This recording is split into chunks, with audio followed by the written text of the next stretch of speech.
بسم اللہ الرحمن الرحیم الحمد للہ رب العالمین والصلاة والسلام علی رسولہ الامین وعلی آلہ واصحابہ اجمعین الی یوم الدین۔ قال اللہ تبارک وتعالی فی القرآن المجید والفرقان الحمید فاعوذ باللہ من الشیطان الرجیم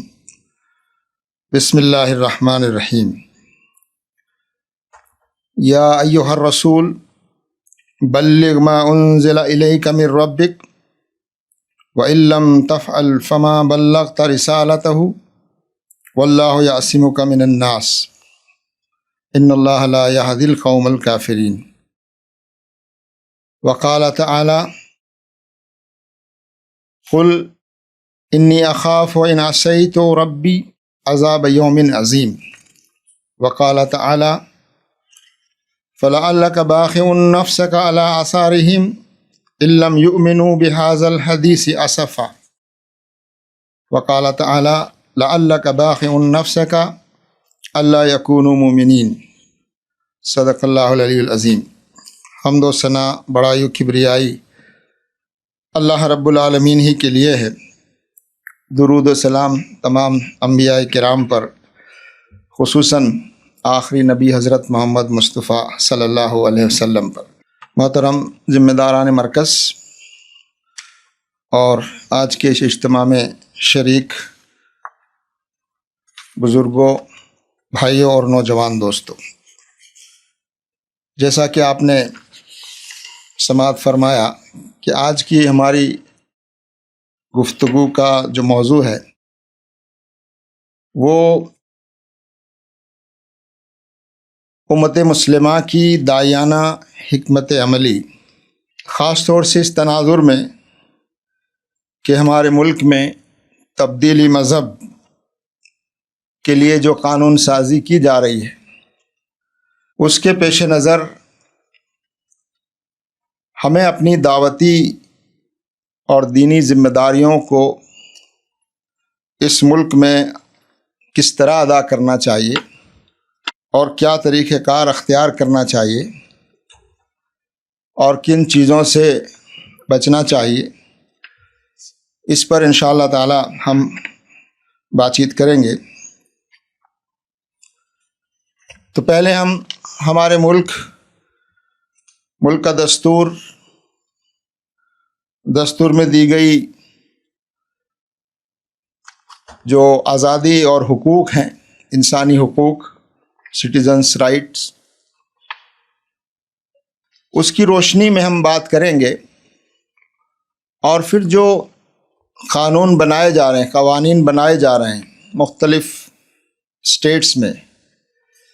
جس کا سلسلہ 1960 کے بعد سے شروع ہوا۔ سب سے پہلا قانون 1967 میں اڑیسہ میں بنایا گیا، اور ابھی حال میں جو قوانین جن اسٹیٹس نے اپنی اسمبلیز کے ذریعے سے پاس کیے اور گورنر اور پریزیڈنٹ کے دستخط کے بعد وہ قانون بنتا ہے، تو مہاراشٹرا اور راجستھان اور یو پی، ان تین اسٹیٹس میں پچھلے سالوں میں قوانین بنائے گئے۔ کل 12 اسٹیٹس میں ابھی اس طرح کے قوانین نافذ ہیں۔ شروع میں جو قوانین بنائے گئے ان کے مقابلے میں پچھلے 5 سالوں میں جو قوانین بنے ہیں ان میں بہت زیادہ شدت ہے، اور شدت کے ساتھ ساتھ اس میں ایک خاص قسم کا انٹینشن بھی نظر آتا ہے، ایک بدنیتی بھی نظر آتی ہے۔ ہمارا ملک ایک دستوری لحاظ سے ہمارے ملک کو سیکولر ملک تسلیم کیا گیا ہے، کہ ہمارا ملک جو ہے اس معنی میں سیکولر ہے۔ سیکولر کے معنی یہاں مذہب مخالف کے نہیں ہیں، بلکہ اسٹیٹ کی نگاہ میں کوئی مذہب قابل ترجیح نہیں ہوگا۔ اسٹیٹ کی نگاہ میں تمام مذاہب برابر کے رسپیکٹ اور برابر کے حقوق کے حقدار ہوں گے، اور ہر شخص کو یہ آزادی اور یہ حق ہے کہ وہ اپنی پسند کا مذہب اختیار کرے۔ ہمارے دستور میں 4 بنیادی ویلیوز، اقدار، جن کو پریمبل میں لکھا گیا اور وہ اصل بنیاد ہے ہمارے ملک کے نظام کی، اور وہ 4 اقدار و ویلیوز ہیں جس میں سب سے پہلے ایکویلٹی، مساوات۔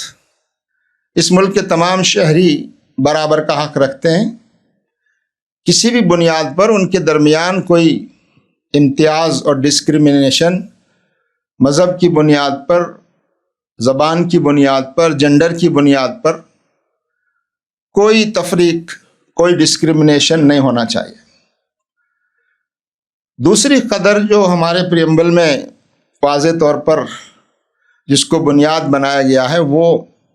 فریڈم ہے، لبرٹی ہے، freedom of choice, freedom of expression. Freedom اس بات کی کہ کوئی شخص اپنی پسند کا مذہب، اپنی پسند کا فیتھ، آئیڈیالوجی اختیار کر سکتا ہے، اسے پوری آزادی ہے۔ وہ چاہے تو کسی مذہب کو مانے یا کسی مذہب کو نہ ماننے کا بھی وہ فیصلہ کر سکتا ہے، اس کو یہ حق ہے کہ وہ چاہے تو کسی مذہب کو نہ مانے۔ اور یہ جو آزادی ہے یہ بہت بنیادی آزادی ہمارے دستور میں ہے، فریڈم اینڈ لبرٹی۔ اور تیسرا ہے جسٹس، عدل، انصاف، سب کے ساتھ انصاف ہو، کسی کے ساتھ ناانصافی نہ ہو، اور انصاف میں کوئی امتیاز اور ڈسکریمنیشن نہ ہو، سب کے لیے انصاف اور عدل کا ملنا آسان ہو، سب کے لیے عدل و انصاف کی یکساں مواقع اور اپورچونٹیز حاصل ہوں۔ اور چوتھی جو ویلیو ہے ہمارے دستور میں وہ ہے فریٹرنیٹی، آپسی ہم آہنگی، بھائی چارہ، محبت، کہ تمام شہری آپس میں مل جل کر رہیں، بھائی چارے کے ساتھ رہیں۔ اور یہ فریٹرنیٹی جو ہے وہ ہمارے پریمبل میں 4 جو ویلیوز ہیں ان میں سے ایک بنیادی ویلیوز کے طور پر شامل کی گئی۔ تو ان 4 ویلیوز کو اگر آپ دیکھیں گے، ایکویلٹی، مساوات، فریڈم، آزادی، فریڈم اینڈ لبرٹی، جسٹس، عدل، اور فریٹرنیٹی، اس بنیاد پر یہ پورا ہمارے ملک کا سٹرکچر اور نظام ہے، اور ہمارا پورا دستور ان ویلیوز کو پروٹیکٹ کرتے ہوئے، ان ویلیوز کو مضبوط کرتا ہے۔ اور جو بھی قانون سازی ہو اور جو بھی سسٹم بنایا جائے، جو بھی اصلاحات کی جائیں، اس میں اس کا خیال رکھا جائے کہ یہ بنیادی ویلیوز متاثر نہ ہو۔ ان بنیادی ویلیوز کی ہر حال میں نہ صرف یہ کہ حفاظت ہو بلکہ ان کو اور مزید مضبوط اور اسٹرینتھن کیا جائے۔ ہمارے دستور کی جو دفعات ہیں، یہ تو میں نے پریمبل کا ذکر کیا، ان دفعات میں آرٹیکل 25 اور آرٹیکل 26، یہ 2 آرٹیکل ایسے ہیں جو خاص طور سے مذہبی آزادی اور مذہبی حقوق کو پوری طرح سے ڈیفائن بھی کرتے ہیں اور اس کو ایکسپلین بھی کرتے ہیں۔ آرٹیکل 25 میں فریڈم آف کانسیئنس ہے، ضمیر کی آزادی، فری پروفیشن یعنی پروفیس کرنا، اپنے پسند کا مذہب اختیار کرنا، اور صرف اتنا ہی نہیں ہے بلکہ اس کو پروپیگیٹ کرنے کا حق بھی ہمارا دستور دیتا ہے۔ پروفیس، پریکٹس اینڈ پروپیگیٹ، یہ 3 الفاظ انگریزی میں استعمال کیے گئے ہیں آرٹیکل 25 میں، جس میں کہا گیا کہ ہمارے ہر ملک کے ہر شہری کو اس بات کا حق ہے کہ وہ اپنی پسند کا مذہب اختیار کرے اور اس کو پریکٹس کرے اور اس کو پروپیگیٹ کرے۔ یہ حق اور یہ اختیار اس کو دیا گیا ہے، اور یہ تمام شہریوں کو یہ اختیار حاصل ہے۔ اس میں ان تمام اختیارات کے ساتھ ایک چیز ایڈ کی گئی ہے جس کی گنجائش نکال کر حکومت اور حکمراں طبقہ اس طرح کے اختیارات میں انٹرونشن کر سکتا ہے، اور اسی کی بنیاد پر یہ انٹرونشنز کیے بھی جا رہے ہیں کہ یہ حقوق تو حاصل ہیں سٹیزنز کو، لیکن اس میں 3 چیزوں کا خیال رکھنا ہے، 3 چیزیں متاثر نہ ہوں، اور اگر وہ متاثر ہو رہی ہیں تو حکومت کو یہ اختیار ہے کہ وہ اس میں انٹروین کر کے ان 3 چیزوں کو پروٹیکٹ کرے۔ اور وہ 3 چیزیں کیا ہیں؟ پبلک آرڈر کہ، اور جو بہت مشکل ہے ڈیفائن کرنا، اور یہ بہت سبجیکٹو ہے کہ کب پبلک آرڈر کس چیز سے ڈسٹرب ہوگا۔ دوسرا موریلٹی، یقیناً الفاظ بہت اچھے، پبلک آرڈر ہو، فساد نہ ہو، کیوس کریٹ نہ ہو، اور سماج میں ایک افراتفری کا ماحول نہ ہو، آپس میں تعلقات کی خرابیاں۔ تو پبلک آرڈر، اور اس کے بعد دوسرا جو ہے وہ کہ، اور تیسرا ہیلتھ کو بھی اس میں لکھا گیا ہے کہ اگر کسی ریلیجیس پریکٹس سے یا کسی ریلیجیس بلیف کی نتیجے میں کوئی ایسی چیز ہو رہی ہے جس سے انسانی صحت پر اثر پڑتا ہو، تو اس میں بھی حکومت اور نظام حکومت اس کو انٹروین کر سکتا ہے۔ تو یہ 3 چیزیں، public order, morality and health, اور یہ واضح طور پر ڈیفائنڈ نہیں ہے، یہ بہت سبجیکٹو ہیں، اور اس کی وجہ، اس کی آڑ لیتے ہوئے حکومت اس میں انٹروین کرتی ہے اور کر سکتی ہے۔ ایک پہلو ہمارا یہ ہے، اس کی مثال ہم دیکھ سکتے ہیں کہ ہمارے ملک میں ستی کا رواج تھا غیر مسلموں میں، کہ عورت کو شوہر کے ساتھ اس کی چتا میں جلا دیا جاتا تھا۔ حالانکہ یہ آزادی سے پہلے ہی ہو گیا تھا، اور انگریزوں نے اس کو باقاعدہ ایک قانون بنا کر اس کو ختم کیا۔ تو اس طرح کی دلیلیں لوگ دیتے ہیں کہ اگر اس طرح کی کوئی چیز ہے تو حکومت کو یہ اختیار ہے کہ وہ اس میں انٹروین کر کے اور کوئی قانون بنائے تاکہ یہ جو 3 چیزیں بتائی گئی ہیں، پبلک آرڈر، موریلٹی اور ہیلتھ، ان کی حفاظت کرتے ہوئے یہ فریڈم اور یہ آزادی ہمارے دستور میں دی گئی۔ اب ہم ان قوانین کی طرف تھوڑا سا آتے ہیں۔ جیسا کہ میں نے عرض کیا کہ حالانکہ ان قوانین کا نام جو دیا گیا ہے وہ نام دیا گیا ہے بہت خوبصورت، پروٹیکشن آف ریلیجیس فریڈم۔ تھوڑا فرق ہے مختلف اسٹیٹس میں، پروٹیکشن آف ریلیجیس فریڈم، کہ ہم مذہبی آزادی کی حفاظت کے لیے قانون بنا رہے ہیں۔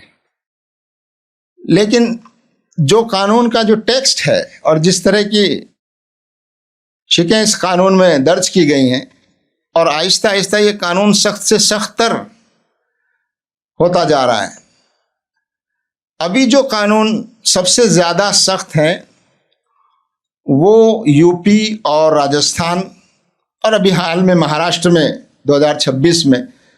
مہاراشٹر اسمبلی نے بھی اس کو پاس کیا۔ اس میں یو پی اور راجستھان کا قانون بہت زیادہ سخت ہے، اور اس میں یہ بات کہی گئی ہے کہ کسی کو دھوکہ دے کر، کسی پر دباؤ بنا کر، کسی کو لالچ دے کر آپ اس کا مذہب تبدیل نہیں کرا سکتے۔ ظاہر ہے اسلام بھی اس کی اجازت نہیں دے سکتا،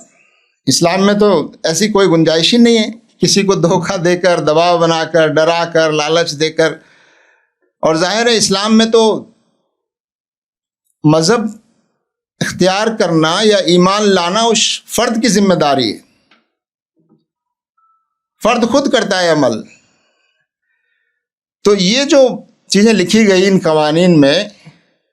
اور وہ اتنی ویگ ہیں کہ اس کا انٹرپریٹیشن اور اس کو جس طرح سے آپ چاہیں اس کا غلط استعمال کر سکتے ہیں۔ لالچ دینا، ڈرانا، لالچ میں یہ بھی ہے کہ آپ مالی مدد کر رہے ہیں،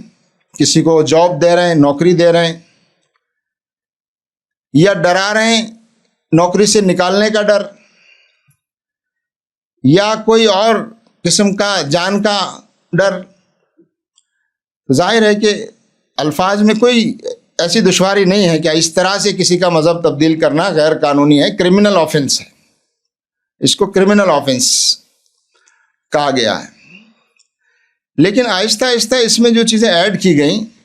وہ یہ کہ کسی کو آخرت کے بارے میں ڈرانا، کسی کو جنت کے بارے میں بتانا، وہ بھی لالچ اور ڈر میں شامل کیا گیا ہے کہ اگر آپ کسی سے کہیں گے کہ اگر یہ راستہ اپنایا تو تمہارا انجام یہ ہو سکتا ہے، اور اگر تم اس راستے پر آئے تو تمہیں یہ اور یہ ملے گا۔ ظاہر ہے اسلام میں، قرآن میں اس طرح کی آیات موجود ہیں، تو اس کو بھی ڈر اور لالچ میں شامل کیا گیا ہے۔ ایک اور خطرناک بات جو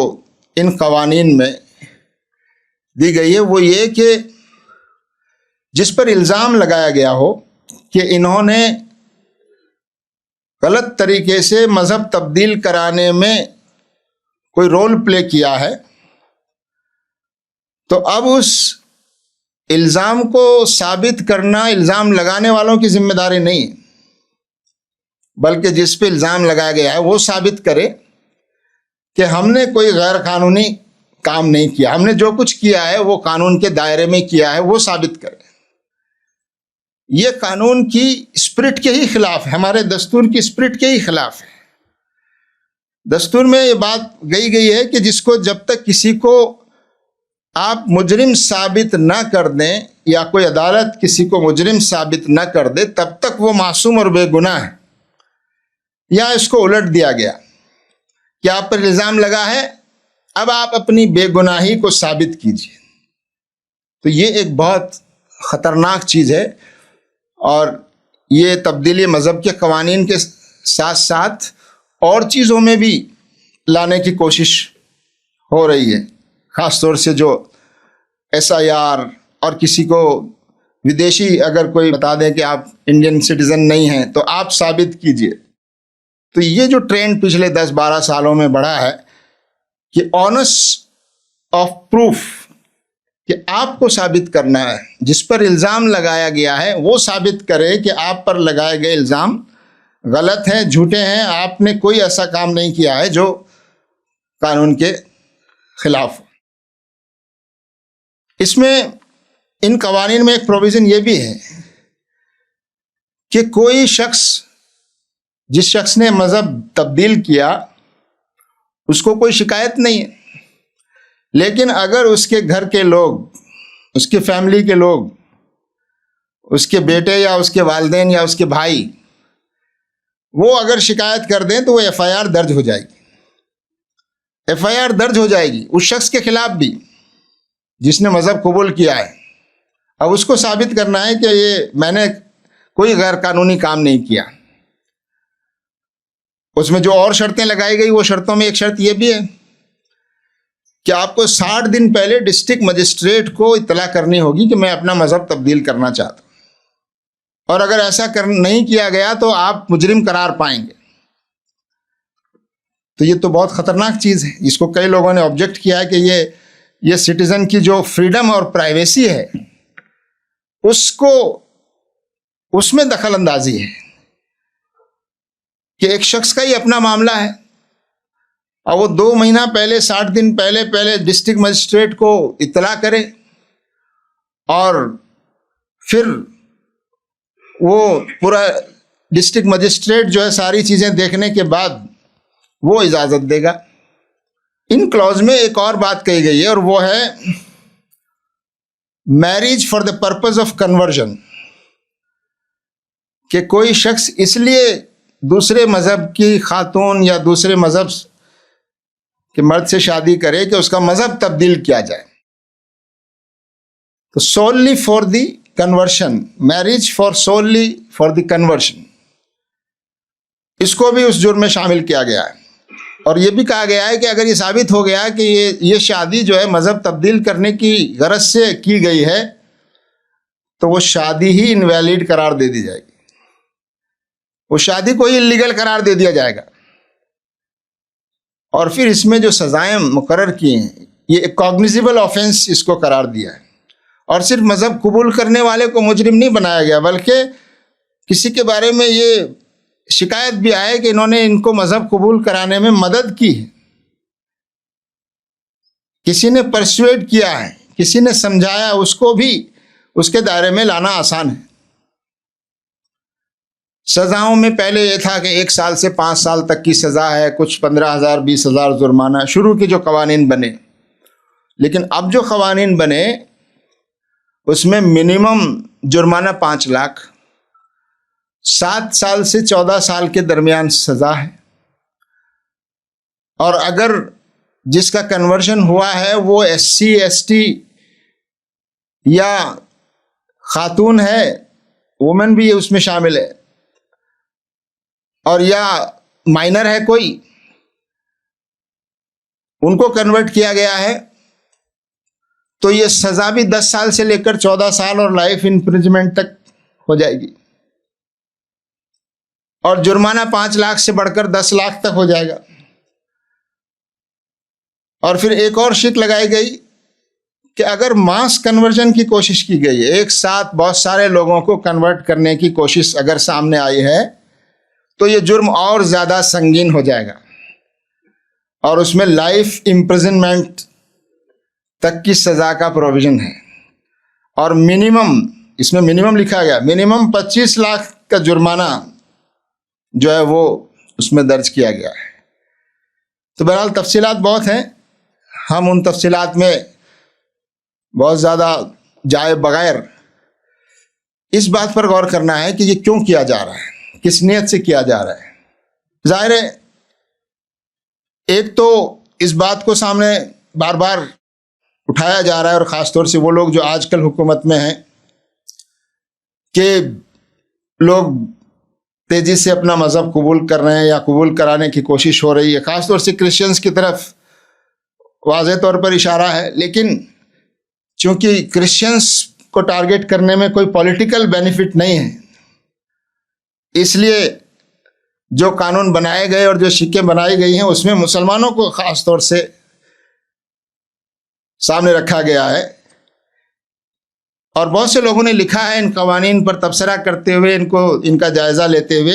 کہ یہ جو قوانین بنائے گئے ہیں یہ کنسٹیٹیوشن کی اسپرٹ کے خلاف ہے، مذہبی آزادی کے جو تصور ہے اس کو ختم کرنے والے ہیں، متاثر کرنے والے ہیں۔ ایک سٹیزن کی جو پرائیویسی ہے اور اس کا جو پرسنل جو حق ہے اس کو انٹروین کرتے ہیں، کہ کون شخص کیا مذہب اختیار کرے گا، یہ ایک شخص کا حق ہے، اس کو سسٹم اور نظام اس میں دخل اندازی نہیں کر سکتا۔ تو اس میں بہت سارے فلاز ہیں جو قانون کے ماہرین نے بھی بتائے ہیں، کہ آنرس آف پروف جو ہے وہ الٹ کر ملزم پر رکھ دیا گیا ہے کہ جس پر الزام لگایا گیا، سزائیں اتنی سخت ہیں۔ اور ایک اور بات ہے جو ان نئے جو قوانین آئے ہیں راجستھان میں اور یوپی میں، کہ اگر کوئی شخص اپنے آبائی مذہب کی طرف پلٹتا ہے تو اسے کنورژن نہیں کہا جائے گا۔ آپ دیکھیے، یعنی کوئی شخص اپنے آبائی مذہب کی طرف، اشارہ صاف ہے کہ اگر کوئی کسی مذہب میں رہا ہو لیکن اس کے آباء و اجداد کبھی ہندو رہے ہوں یا ہندو مذہب کے ماننے والے رہے ہوں، اور اگر وہ شخص وہ مذہب تبدیل کر لیتا ہے، اس میں چلا جاتا ہے، تو وہ کرائم نہیں ہے، وہ ایکسیپشن ہے، ایگزمپشن ہے وہ۔ تو یہ خود قانون کے الفاظ بتا رہے ہیں کہ اس کا جو انٹینشن ہے وہ خاص طور سے مسلمانوں کو، اور ظاہر ہے کہ کرسچنس بھی اس میں شامل ہیں، اور ٹرائبل ایریاز میں اور کچھ ایسی ایکٹیویٹیز ہیں کہ لوگ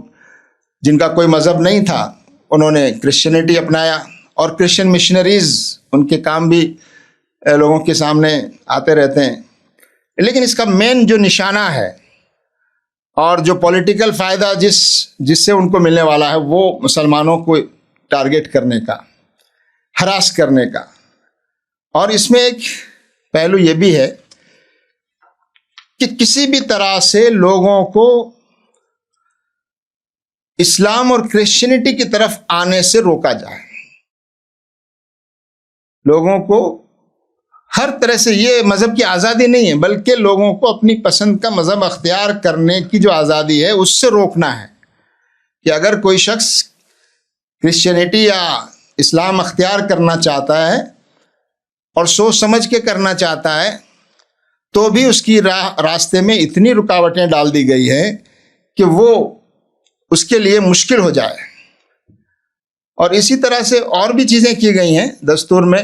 خاص طور سے آرٹیکل 341 ہے جس میں مذہب کی بنیاد پر اگر کوئی شیڈیول کاسٹ، اگر وہ ہندو ہے، سکھ ہے یا بودھ ہے، تو ہی اس کو شیڈیول کاسٹ کا بینیفٹ ملے گا۔ اگر کسی شیڈیول کاسٹ نے اسلام یا کرسچینٹی کو اختیار کر لیا تو اس کا شیڈیول کاسٹ کا جو اسٹیٹس ہے وہ ختم بھی ہو جائے گا اور اس کو کوئی بینیفٹ اس کی بنیاد پر نہیں دیا جا سکتا۔ یہ 341 آرٹیکل جو ایک پریزیڈنٹ کا حق ہوتا ہے کہ وہ ڈیسائیڈ کرے گا کہ ایس سی کی کیٹیگری میں کون سی کاسٹ رہیں گی اور کون سے وہ رہیں گے۔ تو بہرحال یہ صورتحال ہمارے سامنے ہے، اور صرف صورتحال سامنے نہیں ہے، ان قوانین کا جو مس یوز ہو رہا ہے، ان قوانین کے ذریعے سے جس طرح لوگوں کو ستایا جا رہا ہے اور جس طرح لوگوں کو مختلف قسم سے ہراس کرنے کی کوششیں ہو رہی ہیں، اور اب جو یہ نئے نئے پولیٹیکل ایجنڈا جس طرح ابھی ٹی سی ایس میں سامنے آیا اور لو جہاد کا ایک نعرہ دے کر ایک غلط طرح سے پروپیگنڈا اسلام کے خلاف کہ لوگ جو ہے مذہب تبدیل کرنے کے لیے شادیاں کر رہے ہیں، تو یہ ایک نفرت کے ایجنڈا کا بھی پارٹ بن گیا ہے۔ تو اس پس منظر میں یہ قوانین الفاظ کے لحاظ سے اتنے خطرناک نہ ہوتے ہوئے بھی امپلیمنٹیشن اور انٹینشن جو ہے اس کا بہت زیادہ نقصان دہ ہو بھی رہا ہے، اور اس میں اتنی گنجائش ہے کہ بہت زیادہ ہریسمنٹ اور بہت زیادہ لوگوں کو پریشان کیا جا سکتا ہے۔ ان حالات میں ہمارے سامنے سوال یہ ہے کہ ہم اپنی دعوتی ذمہ داریاں کیسے ادا کریں۔ ان قوانین کا ایک مقصد تو یہ بھی ہے کہ ڈر اور خوف پیدا کر دیا جائے کہ آپ یہ کام نہ کریں، آپ اپنی ذمہ داری کو ادا نہ کریں، آپ کی راہ میں ایک طرح کی رکاوٹ ڈالی جائے۔ لیکن قرآن اور سیرت سے جو بات ہمیں معلوم ہوتی ہے اور جو آیات ابھی ہم نے تلاوت کی ہیں، اور بھی بہت ساری آیات ہیں جن میں اس کو ہماری بنیادی ذمہ داری بتایا گیا ہے، انبیاء کی بنیادی ذمہ داری ہے، اور کہا گیا ہے نبی کریم صلی اللہ علیہ وسلم کے حوالے سے کہ اے نبی صلی اللہ علیہ وسلم، جو کچھ بھی آپ کی طرف آپ کے رب کی جانب سے نازل کیا گیا ہے اسے آپ لوگوں تک پہنچا دیجیے۔ اگر آپ نے ایسا نہ کیا تو آپ نے اللہ کی رسالت کا حق ادا نہیں کیا، اور آپ کو اللہ تعالیٰ لوگوں کے شر سے بچا لے گا۔ بے شک اللہ تعالیٰ کافروں یعنی احسان فراموش اور انکار کرنے والوں کو ہدایت نہیں دیتا۔ قرآن کریم کی یہ سورہ مائدہ کی 67 نمبر کی آیت ہے۔ سورہ نساء کی ایک اور آیت، جس آیت پر جب رسول اکرم صلی اللہ علیہ وسلم اس آیت کو سنتے تھے تو احساس ذمہ داری سے آپ لرز جاتے تھے اور آپ کے آنکھوں سے اشک جاری ہو جاتے تھے۔ یہ آیت ہے سورہ نساء کی 41 نمبر کی آیت. اعوذ باللہ من الشیطان الرجیم، بسم اللہ الرحمن الرحیم. فَكَيْفَ إِذَا جِئْنَا مِنْ كُلِّ أُمَّةٍ بِشَهِيدٍ وَجِئْنَا بِكَ عَلَىٰ هَٰؤُلَاءِ شَهِيدًا. فرمایا اس وقت کیا حال ہوگا اے نبی صلی اللہ علیہ وسلم، اس وقت کیا حال ہوگا جس وقت کہ ہر امت میں سے ایک گواہ ہم لائیں گے اور آپ کو ان لوگوں پر گواہ کی حیثیت سے، ان لوگوں پر گواہ کی حیثیت سے کھڑا کیا جائے گا. یعنی جن لوگوں میں ابھی آپ موجود ہیں، ان لوگوں کے درمیان آپ کو گواہ کی حیثیت میں کھڑا کیا جائے گا، اور جتنے انبیاء آئے ہیں ان تمام انبیاء کی گواہی لی جائے گی کہ انہوں نے وہ پیغام لوگوں تک پہنچایا کہ نہیں. ظاہر ہے کہ اب کوئی نبی آنے والا نہیں ہے، ہم آخری امت ہیں، اور امت کے ہر فرد کی یہ ذمہ داری قرآن بتاتا ہے کہ اس پیغام کو، اس حق کو، اس سچائی کو لوگوں تک پہنچانے کا حق ادا کرنا ہماری ذمہ داری ہے. لوگوں تک پیغام پہنچنا ضروری ہے، پہنچانا ہماری ذمہ داری ہے. اگر لوگوں تک پیغام پہنچانے کا حق ادا نہیں کیا تو جس طرح اس آیت میں انبیاء کے بارے میں کہا گیا ہے، اسی طرح کی بات سورہ حج کی آخری آیتوں میں کہی گئی ہے، جس میں یہ بات کہی گئی اس امت سے کہ تم کو بھی لوگوں پر گواہ بنایا گیا ہے. اس امت مسلمہ کے ہر فرد سے بھی گواہی لی جائے گی کہ تم تک جو پیغام پہنچ گیا تھا، تم تک جو حق پہنچ گیا تھا، اور جس کو تم نے اختیار کر لیا تھا، اس کو تم نے لوگوں تک پہنچایا یا نہیں، پہنچانے کا حق ادا کیا کہ نہیں. امت کو اس ذمہ داری کا احساس دلانا ہم سب کی ذمہ داری ہے کہ یہ ہمارا بنیادی کام اور ہماری بنیادی ذمہ داری ہے کہ اس ملک کے لوگوں تک یہ پیغام پہنچے. اسلام کی جو اسپرٹ ہے وہ لوگوں کی تعداد بڑھانا نہیں ہے. اسلام کی اسپرٹ لوگوں کو دھوکے سے، لالچ سے ایمان کے دائرے میں لانا نہیں ہے، بلکہ جو لوگ آ گئے تھے حضور صلی اللہ علیہ وسلم کے زمانے میں منافق کی حیثیت میں، ان کے بارے میں خاص وہ کی گئی کہ یہ لوگ حالات کو دیکھ کر ڈر کے مارے کسی وجہ سے یہ مسلمان تو ہو گئے، نظر آتے ہیں، مگر یہ صحیح معنی میں ان کے دلوں میں نفاق ہے. تو اسلام میں تعداد کو بڑھانا یا لوگوں کو ڈر یا دھوکے سے اسلام کے دائرے میں لانا یہ تو کسی طرح جائز نہیں. قرآن کی جو آیتیں تلاوت کی گئی کہ دین میں کوئی زبردستی نہیں، اور اللہ تعالیٰ خود فرماتا ہے اگر ہم چاہتے تو سب کو ایک جیسا بنا دیتے. تمہارا کام، ہمارا کام صرف لوگوں تک پیغام کو پہنچانا ہے، پیغام رسانی ہمارا کام ہے. انگریزی میں اگر آپ کہیں our duty is to convey the message, not to convert. Convey the message وہ ہماری ڈیوٹی ہے. کنورٹ کرنا، کنورٹ ہونا یہ ہماری ذمہ داری نہیں،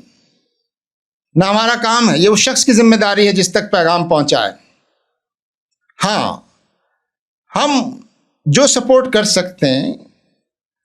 جو مدد کر سکتے ہیں سمجھانے میں، واضح کرنے میں، پیغام کو پہنچانے میں، وہ کرنا ہماری ذمہ داری ہے. تو ان حالات میں، ان قوانین کی موجودگی میں، جبکہ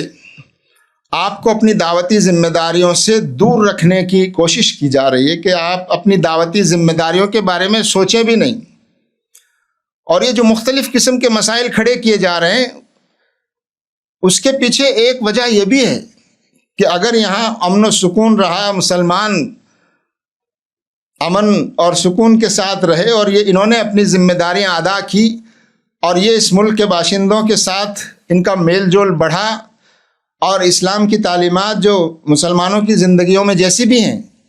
حالانکہ بہت کمزوریاں مسلمانوں میں ہیں، اور بہت سے پہلو اتنے کمزور ہیں جو اسلام کی صحیح ترجمانی نہیں کرتے، لیکن اس گئی گزری حالت میں بھی ان کو یہ لگتا ہے کہ اگر مسلمان یہاں کی عوام کے کانٹیکٹ میں آئیں گے، ان سے تبادلہ خیال ہوگا، ان سے میل جول بڑھے گا، تو وہ اسلام کی طرف متوجہ ہوں گے۔ اس کی وجہ یہ ہے کہ ان کے پاس وہ جن روایتوں میں الجھے ہوئے ہیں وہ اتنی بوسیدہ ہیں، وہ اتنی irrational ہیں، وہ اتنی ظالمانہ ہیں، وہ اتنی زیادہ کامن سینس کے خلاف ہیں، اتنی زیادہ وہ انسانی نیچر اور فطرت کے خلاف ہیں کہ جیسے ہی ان کو ذرا سی روشنی کہیں نظر آئے گی تو وہ اس کی طرف متوجہ ہوں گے۔ محترم بزرگوں، بھائیو، ان حالات میں یقیناً ہم اپنی ذمہ داریوں سے پیچھے نہیں ہٹ سکتے کہ قوانین بن گئے ہیں، ڈرایا جا رہا ہے، لیکن ہم کو یہ ذمہ داریاں حکمت کے ساتھ اور وہ تدابیر اختیار کرتے ہوئے اور بعض ان چیزوں سے بچتے ہوئے، میں اپنی بات کو مکمل کر رہا ہوں، اور اس میں ایک تو یہ کہ ہم کو جو کرسچن ماڈل آف مشنریز کا جو ماڈل ہے دعویٰ پہنچانے کا، ہمارے بعض لوگ اس سے بڑے مروب ہو جاتے ہیں، اس سے بہت امپریس ہو جاتے ہیں، اور وہ بھی دعوت کا وہی ماڈل اختیار کرنا چاہتے ہیں جس طرح کرسچن مشنریز تعداد بڑھانے کے لیے جو طریقے اختیار کرتے ہیں، اس سے بچنے کی ضرورت ہے۔ دوسرا، بعض افریقہ میں اور یورپ میں چونکہ وہاں کا معاشرہ بڑا اوپن ہے تو وہاں ڈیبیٹس، ڈائلاگ نہیں کہوں گا میں، ڈیبیٹس، مناظرہ، ایک دوسرے کو نیچا دکھانے کی اور اپنے مذہب کو سپریئر ثابت کرنے کی جو کوشش مناظروں میں ہوتی ہے، اور جو بہت سے لوگوں نے اختیار بھی کی ہمارے یہاں اور بہت پاپولر بھی ہوئے، اور اس کے بعد جو چیزیں ہو رہی وہ بھی ہمارے سامنے ہیں، تو یہ مناظرہ جو ہے، کسی کو کمتر ثابت کرنا، یہ اسلام کا صحیح طریقہ نہیں ہے۔ ادعو الی سبیل ربک بالحکمت والموعظۃ الحسنہ، ہمیں دل تک دستک دینی ہے، کسی کو چھوٹا نہیں بنانا ہے،